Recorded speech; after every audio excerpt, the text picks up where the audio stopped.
Seorang guru matematika bertanya kepada muridnya, mana di antara deretan bilangan ini yang adalah bilangan ganjil? Dan kalau Anda menyimak bilangan yang ada ini, Anda pasti sudah tahu jawabannya. Anak itu mengatakan 2. Anda pasti akan mengatakan, what? Bagaimana mungkin? 2 itu bilangan genap.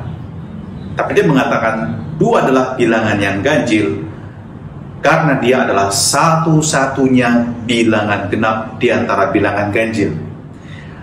Apa dia katakan berdasarkan dari pengalaman hidup dia merasa lonely, dia merasa kesepian. Dan anak kecil ini sesungguhnya mewakili banyak orang di sekitar kita pada zaman sekarang ini. Banyak orang yang feel so lonely. Ingat, alone tidak berarti lonely. Kita bisa sendiri tapi tidak merasa kesepian. Tapi ada juga orang yang walaupun berada dalam keramaian, dia tetap merasa kesepian. Dan kalau orang merasa kesepian, sebenarnya tandanya adalah bahwa orang feel disconnected from others. Kita merasa terpisahkan, tidak secara fisik saja, bisa juga secara fisik, tapi tidak harus selalu fisik, tapi secara emosional.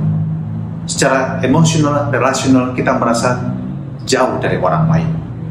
Dan inilah yang terjadi. Banyak orang membangun relasi itu sangat superficial.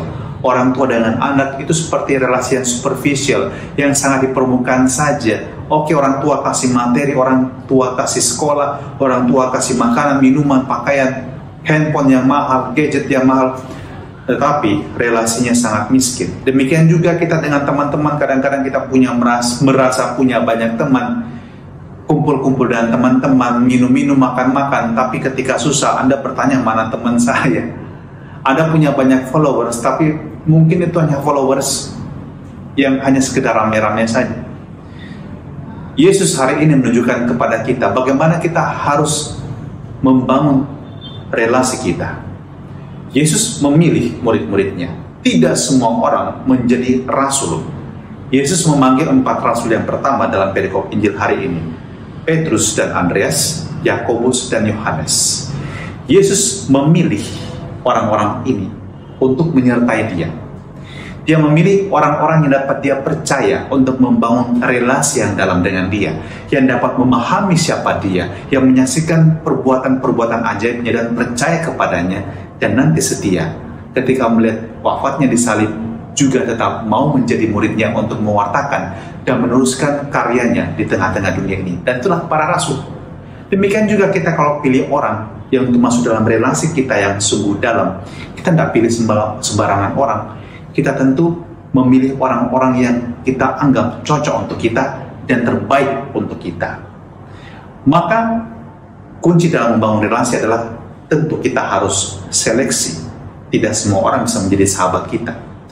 Dan yang kedua adalah bahwa kita menginvestasi dalam relasi tersebut, memberikan waktu tentunya, perhatian. Itu semua kita butuhkan untuk membangun relasi yang baik. Seperti Yesus dengan murid-muridnya, Yesus memanggil mereka untuk mengikuti dia. Mari ikutlah aku, dan kamu akan kujadikan penjala manusia.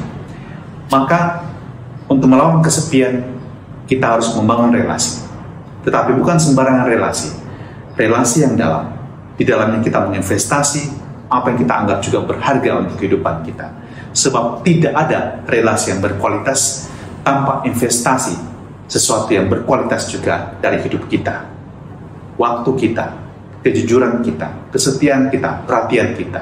Dan mari, Bapak Ibu Guru, anak-anak semakar terkasih, jangan pernah lelah untuk membangun investasi dalam relasi yang baik, agar kita dapat bertumbuh terus menjadi semakin maksimal, dan semoga kita tidak pernah merasa kesepian dalam hidup ini.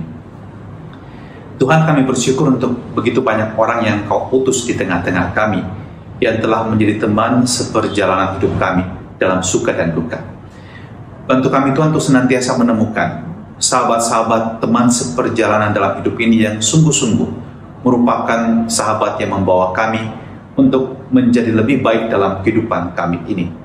Dan berkati juga semua orang yang telah mendukung kami dalam kehidupan ini juga dengan kasih dan kemurahan-Mu, agar mereka juga memperoleh kebahagiaan dalam kehidupan mereka. dan turunkanlah berkat-Mu yang Maha Kuasa atas kami semua, keluarga besar Semakara, dan juga semua yang mendengarkan renungan pagi ini, dalam nama Bapa dan Putra dan Roh Kudus. Amin.